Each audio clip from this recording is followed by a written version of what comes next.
بسم اللہ الرحمن الرحیم قل اعوذ برب الفلق من شر ما خلق ومن شر غاسق اذا وقب ومن شر النفاثات في العقد ومن شر حاسد اذا حسد۔ سورہ فلق اور سورہ ناس ایک ساتھ نازل ہوئیں۔ ان دونوں صورتوں کو معوذتین بھی کہا جاتا ہے۔ ان کا سبب نزول یہ ہے کہ حضور اکرم صلی اللہ علیہ وسلم پر لبید یہودی اور اس کی بیٹیوں نے جادو کر دیا تھا، جس کے اثر سے آپ بیمار ہو گئے۔ آپ نے حق تعالی سے دعا کی، اس پر یہ دونوں صورتیں نازل ہوئیں۔ سورہ فلق کی 5 آیتیں اور سورہ ناس کی 6 آیتیں، یعنی مجموعہ 11 آیتیں ہیں۔ آپ صلی اللہ علیہ وسلم کو وحی سے اس جادو کا موقع بھی معلوم کرا دیا گیا تھا، چنانچہ وہاں سے مختلف چیزیں نکلیں جن پر سحر کیا گیا تھا، اور اس میں تانت کا ایک ٹکڑا بھی تھا جس میں 11 گرہیں لگی ہوئی تھیں۔ حضرت جبریل علیہ السلام یہ صورتیں پڑھنے لگے، ایک ایک آیت پر ایک ایک گرہ کھلتی چلی گئی، چنانچہ آپ صلی اللہ علیہ وسلم کو بالکل شفا ہو گئی۔ جو لوگ جادو کی حقیقت سے ناواقف ہیں، ان کو تعجب ہوتا ہے کہ رسول اللہ صلی اللہ علیہ وسلم پر جادو کا اثر کیسے ہو سکتا ہے۔ اس کا خلاصہ، جس کا جاننا یہاں ضروری ہے، اتنا ہے کہ جادو کا اثر بھی اسباب طبعیہ کا اثر ہوتا ہے، جیسے آگ سے جلنا یا گرم ہونا، پانی سے ٹھنڈا ہونا، بعض طبعی اسباب سے بخار ہو جانا یا مختلف قسم کے درد اور امراض کا پیدا ہو جانا، یہ ایک طبعی بات ہے جس سے پیغمبر اور انبیاء مستثنا نہیں ہوتے۔ اسی طرح سحر اور جادو کا اثر بھی اسی قسم سے ہے، اس لیے کوئی بعید نہیں۔ چنانچہ جادو در حقیقت طبعی اسباب ہی کا اثر ہوتا ہے، اور انبیاء کرام علیہم السلام اسباب طبعیہ کے اثرات سے متاثر ہوتے ہیں۔ یہ تاثر شان نبوت کے خلاف نہیں، جیسے ان کا بھوک پیاس سے متاثر ہونا، بیماری میں مبتلا ہونا اور شفا پانا ظاہری اسباب سے سب جانتے ہیں۔ اسی طرح جادو کے اسباب سے بھی انبیاء متاثر ہو سکتے ہیں، اور یہ تاثر شان نبوت کے خلاف نہیں۔ یہاں یہ شبہ ہوتا ہے کہ قرآن کریم کی بعض آیات میں منقول ہے کہ کفار آپ صلی اللہ علیہ وسلم کے بارے میں تو یہی کہتے تھے کہ آپ پر جادو ہے، جیسے کہ ایک آیت میں اِذْ يَقُولُ الظَّالِمُونَ إِن تَتَّبِعُونَ إِلَّا رَجُلًا مَسْحُورًا میں کفار نے آپ صلی اللہ علیہ وسلم کو مسحور یعنی جادو زدہ کہا۔ قرآن نے تو اس کی بھرپور تردید کی ہے، جبکہ یہاں اس صورت کے شان نزول سے پتہ چلتا ہے کہ آپ صلی اللہ علیہ وسلم پر جادو کا اثر ہو گیا تھا۔ بظاہر جادو کا یہ واقعہ قرآن کریم کی ان آیات کے خلاف معلوم ہوتا ہے۔ جواب اس کا یہ ہے کہ حضور کو مسحور کہنے سے کفار کی مراد در حقیقت مجنون کہنا تھا، اور قرآن نے بھی اسی کی تردید فرمائی ہے۔ یہاں اس واقعے میں حضور پر جادو کا اثر صرف یہ تھا کہ بعض اوقات آپ محسوس کرتے تھے کہ فلاں کام کر لیا ہے مگر وہ نہیں کیا ہوتا۔ منصب نبوت اور کار شریعت اس سے ہرگز بھی متاثر نہیں ہوئے تھے، اس لیے جادو سے متعلق مذکورہ واقعہ ان آیتوں کے خلاف اور متعارض نہیں ہے۔ ان دونوں صورتوں کے مجموعہ میں مختلف شرور و آفات سے پناہ مانگی گئی، اور سب کاموں میں حق تعالی پر توکل کرنے کا حکم ہوا ہے۔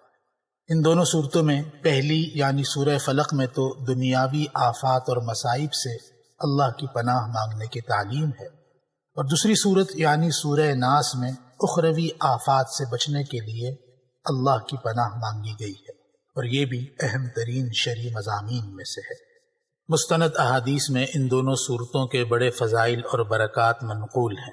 صحیح مسلم میں حضرت عقبہ بن عامر کی حدیث ہے کہ رسول اللہ صلی اللہ علیہ وسلم نے فرمایا کہ تمہیں کچھ خبر ہے کہ آج کی رات اللہ تعالی نے مجھ پر ایسی آیات نازل فرمائی کہ ان جیسی نہیں دیکھی، یعنی قل اعوذ برب الفلق اور قل اعوذ برب الناس۔ اور ایک روایت میں ہے کہ تورات، انجیل، زبور اور قرآن میں بھی ان جیسی کوئی دوسری صورت نہیں ہے۔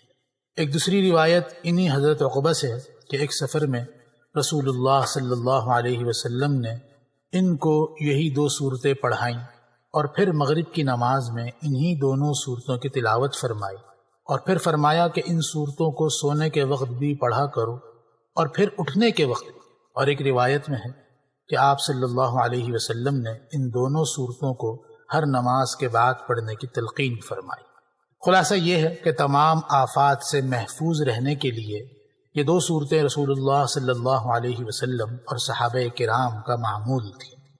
قل اعوذ برب الفلق، آپ اپنے استعاذہ یعنی اللہ سے پناہ مانگنے کے لیے اور دوسروں کو بھی یہ استعاذہ سکھانے کے لیے، جس کا حاصل اللہ پر توکل اور مکمل بھروسے کی تعلیم، یوں کہیے کہ میں صبح کے مالک کی پناہ لیتا ہوں تمام مخلوقات کے شر سے، اور بالخصوص اندھیری رات کے شر سے جب وہ رات آ جائے، اور بالخصوص گنڈے کی گرہوں پر پڑھ پڑھ کر پھونکنے والی عورتوں کے شر سے، اور حسد کرنے والے کے شر سے جب وہ حسد کرنے لگے۔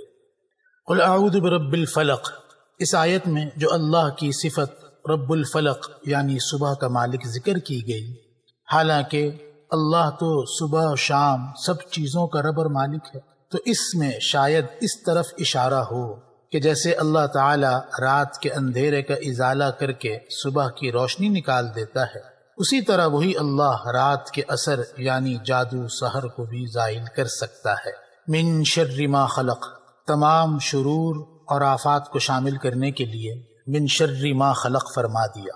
اس استعاذہ میں ساری مخلوقات کا شر داخل ہے۔ ومن شر غاسق اذا وقب، رات میں شرور اور آفات کا احتمال ظاہر ہے، کیونکہ عام طور پر یہی وقت جنات، شیاطین، موذی جانوروں، حشرات الارض اور چوروں اور ڈاکوؤں کے پھیلنے اور دشمنوں کے حملہ کرنے کا وقت ہوتا ہے۔ اور شاید رات کو خاص کرنے کی یہ بھی وجہ ہو کہ جادو کی ترکیب اور ترتیب اکثر رات کو کی جاتی ہے تاکہ کسی کو اطلاع نہ ہو اور اطمینان سے اس کی تکمیل کر سکے۔ وَمِن شَرِّ النَّفَّاثَاتِ فِي الْعُقَدِ، نفاثات نفث سے مشتق ہے جس کے معنی پھونک مارنے کے ہیں، اور عقد عقدتن کی جمع ہے جس کے معنی گرہ کے ہیں۔ جادو کرنے والے ڈوری وغیرہ میں گرہ لگا کر اس پر جادو کے کلمات پڑھ کر پھونکتے ہیں۔ نفاسات فی العقد کے معنی ہوئے گروہوں پر پھونکنے والیاں، مراد جادو کرنے والیاں ہیں۔ لفظ نفاسات کا موصوف نفوس بھی ہو سکتا ہے جس میں مرد اور عورت دونوں داخل ہیں۔ اس صورت میں جادو کرنے والیوں سے مراد جادو کرنے والی جانیں ہوں گی، اور ظاہر یہ ہے کہ اس کا موصوف عورتیں ہیں۔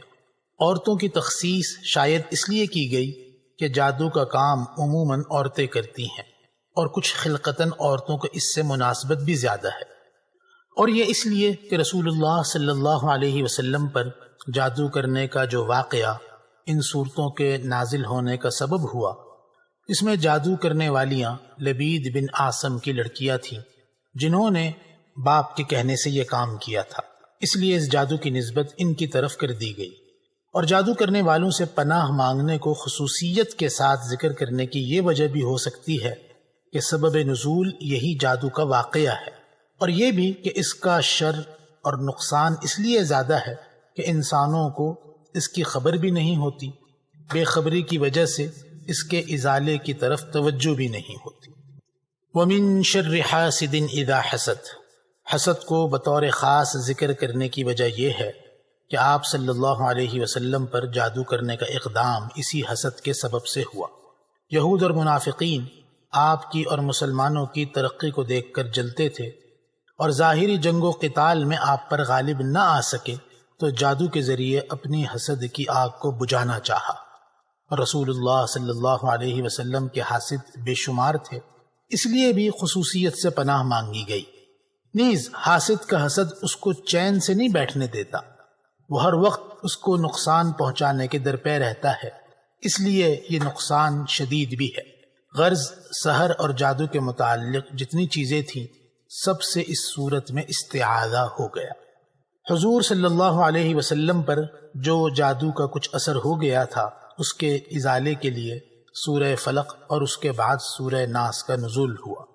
اس سے یہ بھی معلوم ہوا کہ طبعی اسباب سے اہل باطل کا اثر اہل حق پر بھی ہو سکتا ہے، جیسے کہ یہودیوں کے جادو کا کچھ اثر نبی کریم صلی اللہ علیہ وسلم پر ہوا تھا، لیکن یہ واضح رہے کہ اس قسم کی تاثیرات حق و باطل کا ہرگز معیار نہیں بن سکتی، جیسے کہ بعض لوگ اس کو کمال سمجھ کر دعویٰ کرتے ہیں اور گمراہی میں مبتلا ہو جاتے ہیں۔